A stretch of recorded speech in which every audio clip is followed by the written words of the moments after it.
Joining us now is OCHA with stories trending around the world. Hello, Jenny. Good morning, Dr. Abati. This is yellow, mustard, yellow. Mustard. Yes. Mustard. Yes, mustard. Yes. What is it? Mustard. Kilo shell, go. Ayo, how are you this morning? I'm doing great. Is it Friday? I feel like Not it's yet. Friday. It's not yet Friday. Like Friday. Ruby on fire, how are you this morning? I beg Friday should come. Okay. In fact, we I'm call begging. today our Friday. All right. We've declared today Friday Arise News. Well, all right. Well, good morning to you, viewers. Let's begin what's trending in Lagos, where it's been raining cats and dogs. In Maryland, a video captured the intense flash flooding that submerged cars, motorcycles, and pedestrians on Monday. Let's take a look. This is the situation of Lagos, Maryland right now. Maryland don't full water. Everywhere is filled up. You get? If you know you are going to Maryland today, beg, may you know I stay the work out. Everywhere is filled up like this. Oh my God. If you know you are going anywhere, mostly people in Lagos. Here is Maryland. Know your route, know where you are passing. Because this place is already filled up. You can see this bike man now. I swear to God. You can't move. And this machine now, you have to work on it. So please guys, know where you are going today. Everywhere is filled up.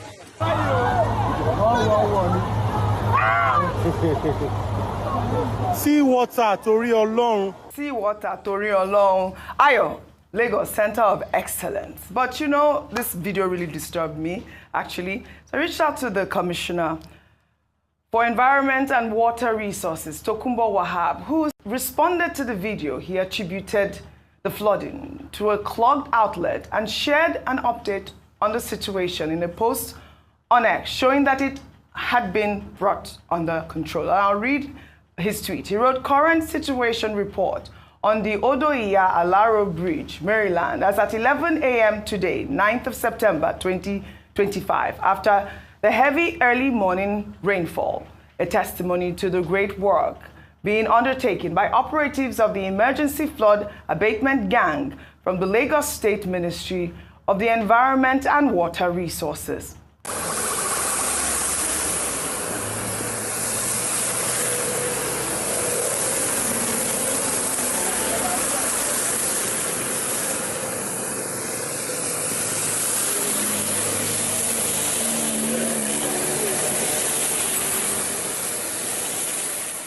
There you have it. Rufai was saying, in all fairness, this dried up on time. But on Monday evening, a team of workers from the Emergency Flood Abatement Gang, if we can pull up that video, visited the site and unplugged the outlets to allow the water flow. So you could see it was a clogged outlet, and it appeared that, for me, I thought for a second, is this climate change? What's happening? Look at the bridge. Look at water. It looked like some sort of, tsunami had happened the day before, but it was a clogged outlet, and now the water has flooded. I'm glad that they responded quickly. Well, following the severe flooding, the Minister of Works, Engineer Dave Umahi, inspected the Third Mainland Bridge, revealing that underwater assessments show significant structural decay. Umahi attributed the structural decay to saltwater penetration, illegal sand mining, and neglect. He said the government is considering a full rehabilitation of the bridge, which would cost around 3.8 trillion naira, or a new construction price at 3.6 trillion naira.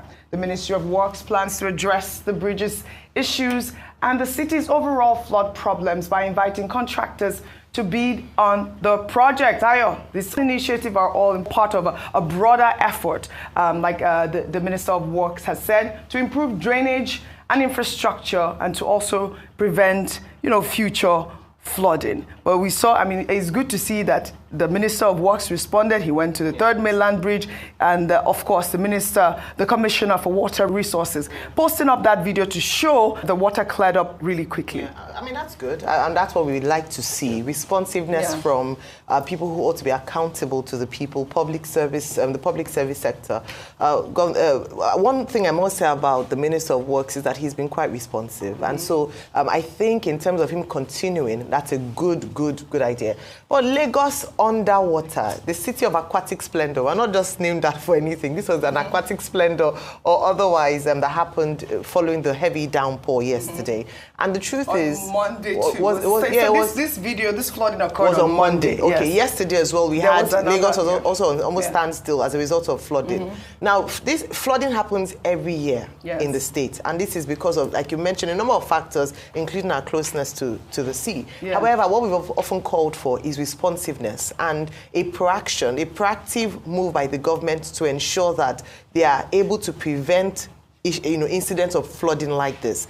I think it's a good thing that the commissioner went and intervened in that situation. But I think even more importantly going forward is to see how we can prevent putting the state to a standstill whenever we have heavy downpour. The moment you start hearing heavy rain, everybody's shaking because you know that it's going to bring economic activities to a standstill. I'm hoping that there will be more efforts. Like before you mentioned, yesterday was a quick response. On Monday, quick response, and also we didn't have to suffer for too long. But I know some places that are still flooded as we speak currently, so more work needs to be done. And it's going to happen again. Where we will fall next year, it falls every year. We know these things. Let us plan and have a master plan to ensure that we're able to tackle flooding in the state. There's continuous update on the X handle of the Commissioner of Water Resources, Tokunbo Wahab, so you can actually go there and see all of the measures that have been taken to resolve the flooding situation in our Eco City. When we say aquatic splendor, we just want it on the sea. We don't want it on our road. Yes, well done, well done, well done. Okay. Well, all right. Well, take another story now. Activist Omoyele Sowore, who has been making headlines over a tweet he made on X, in which he called President Bola Ahmed Tinubu a criminal, revealed on Tuesday that presidential spokesperson Bayo Ononuga privately messaged him on WhatsApp, asking him to delete the post. According to Sowore, the post was in response to Tinubu's claim in Brazil that there was no more corruption in Nigeria. Ononuga argued that Sowore had misinterpreted the president's statement, insisting that Tinubu was only referring to transparency in foreign exchange sourcing. Sowore rejected the request, stating that it was an attempt to dictate how citizens should interpret public statements, and accused Ononuga of being complicit in the harassment of critics by state security services. He wrote in part, "What is more troubling is that in Nigeria today, anyone who dares to criticize the president is instantly subjected to harassment by the DSS, political thugs, and every coercive instrument the state can muster. I once thought perhaps you were unaware of such abuse, but it is now clear you are complicit. In this regard, it is you who has misfired. Your request reflects not only poor judgment, but also the mindset of the principle you represent." Well, Sowore went on to state that he has known Ononuga for decades, even during the time that his student union days, and also as a publisher. And I'll take reactions to this tweet. And this is from Olaiya, who wrote, "This is classic Tinubu era. Do not criticize the king. Politics. By Ononuga trying to privately police public opinion is exactly the problem. They want to control the narrative and the citizen. The truth is simple. If the president's statement was clear, Nigerians wouldn't have misinterpreted it. Leadership is not about ambiguity or hiding behind aides to explain away words, and dragging the DSS into every critic's shadow is proof of how intolerant and insecure this government has become. Instead of threatening or cajoling citizens to delete posts, Tinubu's team should focus on deleting corruption, deleting poverty, and deleting the hardship choking Nigerians daily. That's the real misfire here." Well, another ex-user wrote, "Brotherly," we know where brotherly came from, "Brotherly, good day. No well-meaning person would say you should not criticize the president or any public official for that matter.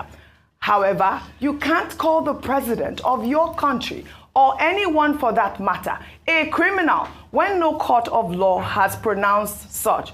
Or are you a judge?" And that's the real question here. "We appreciate your usual courage, but we'll advise you to embrace greater objectivity and maturity.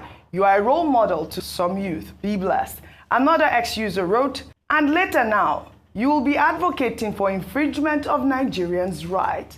Haven't you infringed on someone's right of privacy by leaking his private chat with you? You would have issued a public statement to still demand the deletion.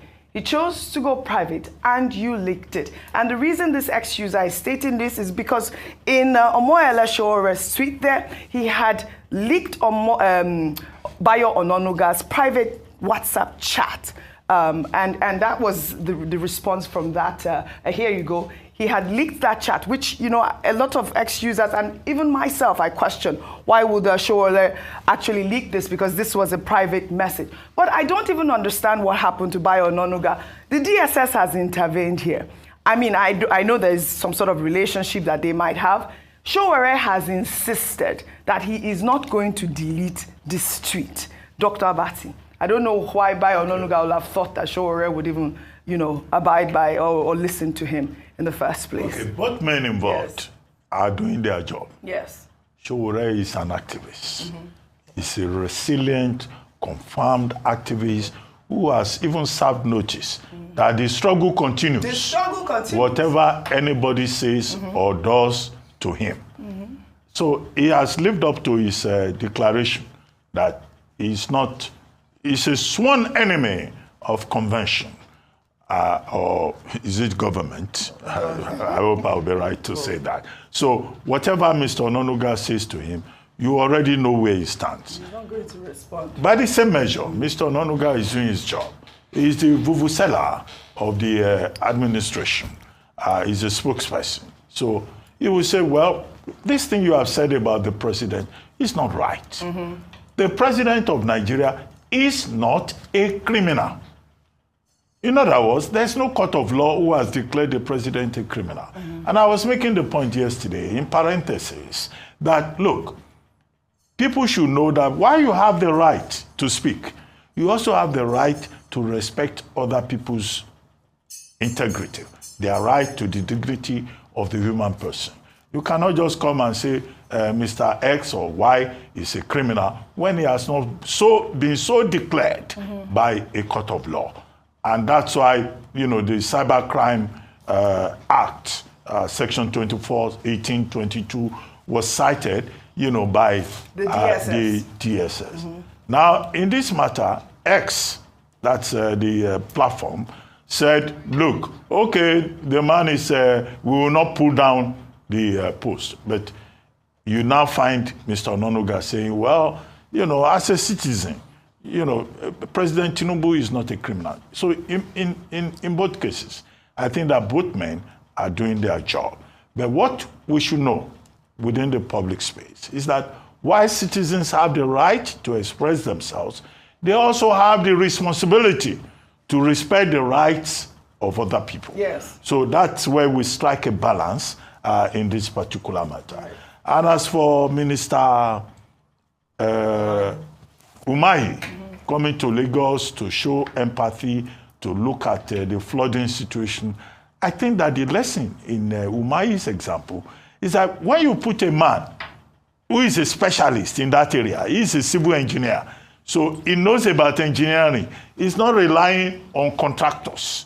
When something happens, he goes there himself to go and look at it, and he can, on his own, offer professional opinion very good. About design, about construction, about issues. I think I like that. This idea of putting touts in important positions, appointing carpenters into positions. No, I'm not mentioning anybody. I think I'm just saying when government makes appointment, it's always good to put the right person in the right position. Yeah, because he's an engineer. And I think Dave Umahi fits that prescription as a good example. Fantastic, good point. So real quickly, as regards to Sowore and what's it called? Debacle. Yes. So, Mr. Ononuga, what the DSS is saying, they were happy on the criminal word, which I've condemned, which I've said it wasn't fine to call the president, criminal. But Mr. Ononuga was happy on the fact that, oh, this has been said, that had been said. With due respect, yes. I don't think it was right for Sowore to have put that private message out there. And I'll say this. They have a history together. Sowore stated that in the days of the struggle, these people, they were both in the same struggle. Mr. Ononuga's paper, The News, was a platform for most of the student activists. In fact, Sowore said he did some work with The News, Mr. Ononuga platform. The reason why Mr. Ononuga probably would have messaged him is out of the fact that, okay, I know this guy before and everything. Yes. What Mr. Ononuga, although, was saying was different from what the DSS was saying, so it's two different things. And I don't know why this government is, happy and saying, and people are contacting Sowore and saying, remove it. And if they feel very strongly about it, we can all go and test it in courts. Yes. Really, I think that's the end. The end, look, in cinema, the end, all of it will be in courts. We'll go and test it in courts. Yes. And Sowore will have to prove why he called the president names. The claim he called a criminal. You have to provide his evidence, and the DSS will provide their counter evidence. So, but prior to that, I think since you have known this person before, you've had dealings before, even if he sent you a personal message out of what you shared, it was not necessary bringing out in public. But I don't even know what is even happening. There are many things that happen that we don't know in this country. Well, in Sowore's favor, he said he cleared with Mr. Ononuga. But Mr. Ononuga never replied. He never replied. That's not So if he didn't reply That's not you clearing. and didn't give you the chance to share it publicly, then there was no he didn't point. respond. And even at that, Dr. Abati, I mean, we are human beings. We have friends, personal relationship yes. before So- now. so- so if you we see have from things the tone of before, Mr. Ononuga's we should, message yeah, that we was should based not. on. It wasn't based on Something the that's official. not It was fair based now. on we have a relationship. Let's reason together. That was But all. Sowore says the struggle continues. That's why I was asking by Ononuga, why did you think that message will help? This is what Sowore does. He's a strong opposition. What does he say? Revolution now. Well, all right. The struggle continues. We'll follow up on the story. We'll take another story now. Former presidential candidate Peter Obi has resumed his public engagements after a brief health-related break. Peter Obi confirmed his return in a post on X, where he shared details of a visit to a luxury fashion brand in Lagos. Obi used the opportunity to advocate for the support of small and medium-sized enterprises, emphasizing their role in shifting Nigeria from a consumption-based economy to a production-based one, elevating poverty and fostering the country as a hub for creativity and trade. He wrote in part, "Yesterday, I visited Maison de Helen Factory, a proudly Nigerian luxury fashion brand that has existed since 1990 under the visionary designer Helen Unuale, who learned this talent from her mother and has now passed this visionary talent to her daughter, Elise Unuane. Studies have consistently shown that SMEs are the backbone of any economy, especially for developing nations. Globally, the textile and apparel industry is valued at $1.7 trillion and employs over 300 million people. Nigeria is yet to fully tap into this. MDH provides direct and indirect employment of over 50 young Nigerians and can do more with more investment and support. I loved that tweet. Well, Peter Obi also talked about how, in countries like Bangladesh, textiles account for over 70% of exports, which is about $50 billion. He said that amount is more than what Nigeria earns from oil, emphasizing how textiles can drive growth, create jobs, and power exports in an economy. Absolutely. I really, really love that. And I wanted to highlight this story because, we have to encourage the textile industry. Yes. Made in Nigeria goods, made in Nigeria fabrics. And I am actually wearing one. I'm wearing Clan. This is Clan. And she's the daughter of Diola Sego. Yeah. And we have to continue to, encourage these SMEs, and which is what presidential candidate Peter Obi is saying. Yeah. Well, first of all, welcome back. I'm glad that his health, he went off based on medical advice, and to see him back is good. Yes. First of all, we want a strong opposition in Nigeria. Yes. I must say that. It is healthy for any democracy, and also it helps to highlight salient issues in the economy, one of which is what he was talking about there, and he demonstrated it by visiting a small business, particularly in the textile industry. Correct. We've often talked about the revenue that Nigeria loses by not investing and focusing on an industry that used to thrive, especially even with us exporting some of our indigenous fabric. I know some states like Ogun State, for instance, are pushing for the Adire fabric and trying to make an industry out of that, which is very commendable. But in speaking about how our SMEs, our small businesses can do well and contribute significantly to the economy, absolutely true. Recall that this administration in itself has been hammering on non-oil revenue from non-oil sector, so that we are able to diversify our income sources. Yes. This is absolutely correct. What happens when you invest in small and medium-scale enterprises? Number one is that you create jobs. He talked about Elsie employing about 50 people in her staff, and imagine if she were able to scale up, able to attract investor, buy an environment, a business environment that supports businesses. This administration under Dr. Jumoke Oduwole has tried to engage with SMEs a lot. But I think it is important to understand that there are still a lot of barriers to small businesses thriving in Nigeria, whether it be the exchange rate, whether it be access to infrastructure, power, electricity they have to fend for themselves, making their prices high and not being able to compete favorably with their counterparts around the world. So it's just drawing back to the important role that they play in society, and to ensure that the government is able to harness this potential that has been underutilized. Only 30 seconds, please. I think the main story is about Peter Obi's health pause. Yes. He said he was advised by his doctors to rest after he saw that his body was showing him some signs. Yes. And I think that is an important lesson for everybody. I like that Not message. just people in public affairs, also people in the professions, including people on this table, that you listen to your body. If you want to and take you a break, I know where you're going with this message. And you listen to your doctors. Because these days we have something they call the sudden death syndrome. You see a lot of people, they will just collapse. One doctor, patriotic doctor, died after working non-stop for 72 hours. So you have Mr. Peter Obi saying, his doctor asked him to rest. And then he decided to take a pause. There are people who will tell their doctor that I was in church yesterday. My pastor saw a vision that I will live till 100. And they would rather listen to their pastor than listen to the doctor. So you listen to your doctor? Yes. No, but I will take a pause. Dr. Matthew, your leave is not approved. No, it's not approved. But what I'm just saying is that people should prioritize their health. Health is wealth. And I think in this regard, Mr. Peter Obi has shown good example. He can continue talking about SMEs and don't borrow, invest in productivity, not consumption. He's welcome back to the beat. But health first. I like that, health first. And of course, the SMEs. We have to continue to encourage Nigeria first policy. I like that policy as well. Kudos, Peter Obi. Well, let's take the story now from Kebbi State. It's an update to a story we brought to you yesterday. In a new report from activist and journalist Dan Bello, the Kebbi State Governor, Dr. Nasiru Idris, is being accused of arresting a journalist, Hassan Maye Waya Kangiwa, who was reported to have made the shocking video showing an elderly man laying on a bed frame without a mattress in a desolate room while receiving treatment at the Kangiwa General Hospital in the state.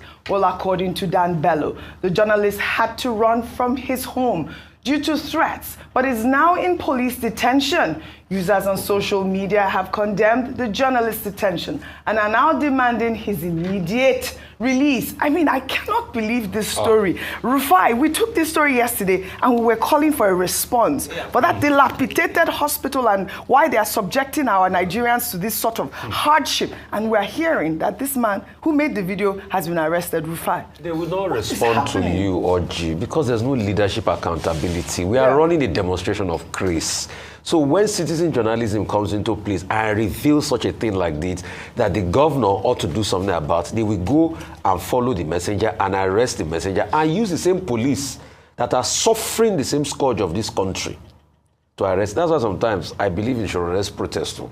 Because the man, he speaks a lot of facts. That's the exact country we live in. So when you now ask the police, on what did they arrest now? They will say cybercrime charges. What? That's why it's... He didn't say anything. No, but they will tell you cybercrime charges. They will say He just showed the They video. will say it's leaking state secrets. In fact, they will quote one act in a draconian military law and put the law there. Because you see, law in this country, they use it to victimize people. It's only in this country that law and courts does not catch rich and elite people. It's only the poor man. Please release that man. Oh. Yes. Release that man. We beg you, whoever you are as governor, and quickly attend to this. Because if we look at your state budget now, you will have budget for healthcare. But you can see people, the man is sleeping on bare metal. And that's the country we live. They will say cybercrime. They will fight charges again. You know the next thing they will do now, if we talk too much, the next thing they will do, you go and put charges and rush him to court. No. And tell the judges to hurt him. You see, that's why, plus judiciary, plus all the systems of government, plus it's a joke we run in this country. And you know what pains me the most? Yeah. The same people that call the military bad, that they said they fought against the military, they are the ones in power today. They are doing way worse than what the military did. The governor was quite active with the teachers' union. You see, they are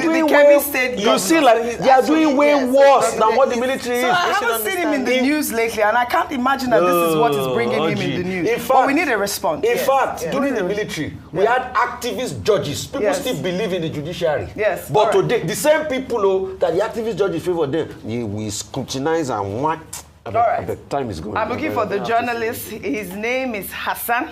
We need a report from the Kebbi State's government house, the spokesperson for the governor, because this is what Dan Bell, Hassan Kangiwa. We're demanding a report from the Kebbi State government house fake news, on why he is being detained. Well, all right. In another development, tension is running high in Onitsha, Anambra State, where we are learning new details about the reported tragic and sudden killing of a pregnant woman and 3 others by the Operation Clean and Healthy Anambra Brigade, also known as the OCHA Brigade. One eyewitness said the incident began when traders in the market were displaying their goods when OCHA officers came and asked them to move their product. This led to an altercation, with officers ultimately opening fire. Let's take a look.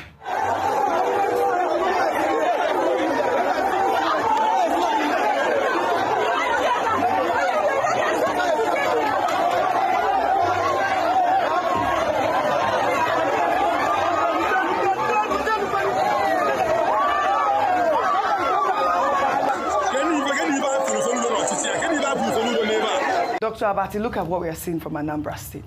Well, very briefly. The OCHA Brigade is for sanitation, I think. Yes. I think they are clean and healthy Anambra. Yes. No, they said it's a state-run just for... It's a Operation sanitation Clean and Healthy brigade. Anambra, that's what it means. You know, the one court once outlawed, you know, this special Saturday thing. But what they have in Anambra is a sanitation brigade to keep the markets clean. What I don't understand is why this sanitation brigade will be carrying pump action guns. In fact, I think somebody was even saying they were asking to carry AK-47. You don't have to carry guns to get people to be clean, to get people to clean their environment. So while sanitation is a good idea, I think that the Anambra State government should take a second look about this use of arms and ammunition by the OCHA Brigade. And the other part of it is that they should not be allowed to resort to jungle justice.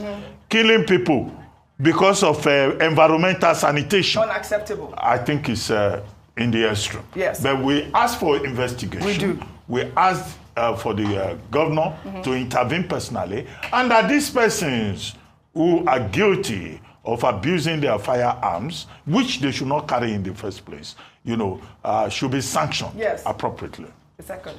You're saying just a second. I was just going to say that why Anambra? Only a few weeks back, we talked about having a chamber in Anambra. So state-sponsored regularly, whether it be for security or for clean and health. The meaning of OCHA is simply Operation Clean and Healthy Anambra. They have no business at all when it has to do with law enforcement. So the governor has a lot to answer with. Why is there so much violence and high-handedness leading to these unnecessary deaths and killings? That's what so he has a lot to answer in this regard. Anambra there needs to be sanity. This is it. This is a call for Professor Charles Chukwuma Soludo. We need a response. One woman, they reported dead and 3 injured. Unacceptable.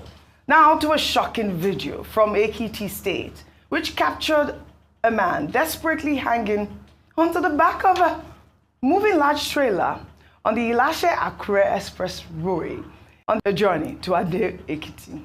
The video was posted on X and has gathered several views and comments, with users wondering if the driver of the trailer was even aware that the man was on the back of his truck. Let's take a look. See this guy now.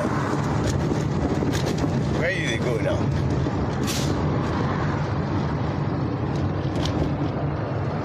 Boleno. Adrekiti. Bẹ́ẹ̀ máa dá dó lélẹ́yìí. Kò sówó ṣọ́pọ̀ pé ẹgbẹ́ mọ́tò báyìí.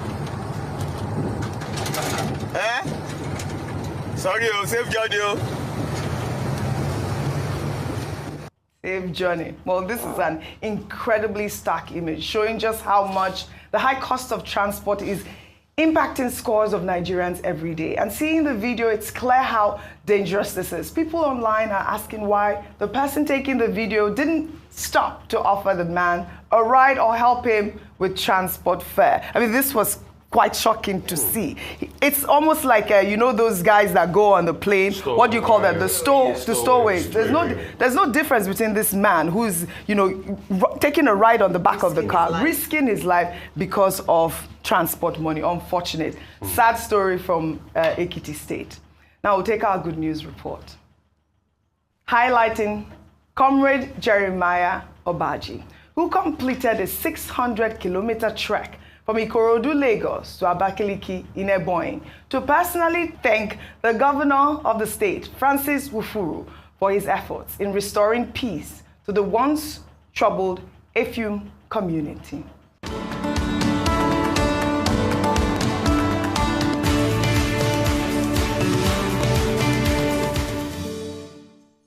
Comrade Obaji's extraordinary 17-day journey on foot has been met with a life-changing gesture from the Ebonyi State Governor, who awarded him with a cash gift of 10 million naira. Obaji, who had previously been a social media critic of the governor, described the grueling journey as his sacrifice of gratitude after witnessing peace return to his home. Obaji said he faced immense hardship on the road, including fatigue, hunger, and insect bites. But his journey, which began on August 21st and ended on September 7th, captured the attention of many, with well-wishers offering gifts ranging from a car to landed property. Upon his arrival, Governor Wufuru praised the monumental act as a testament to the success of his administration's People's Charter of Needs policy.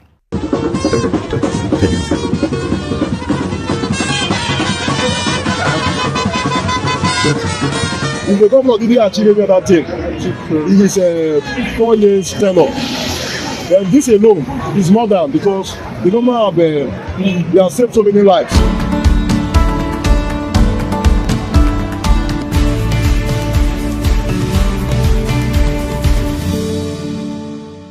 Well, all right. This was such a commendable gift, I believe, from the governor. The 10 million naira gift from the governor is to support Obaji's recovery and encourage his advocacy for peace. Obaji said he's now focused on establishing a peace foundation to promote non-violence and assist children displaced by conflict, proving that true gratitude is a gift that keeps giving.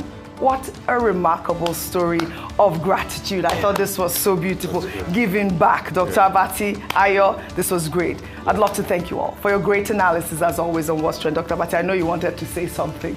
We don't have time. You're smiling. I'm sorry. Next time. I'm sorry. Well, all right. Well, that's all I have for you guys on What's Trending today. I'll see you all tomorrow.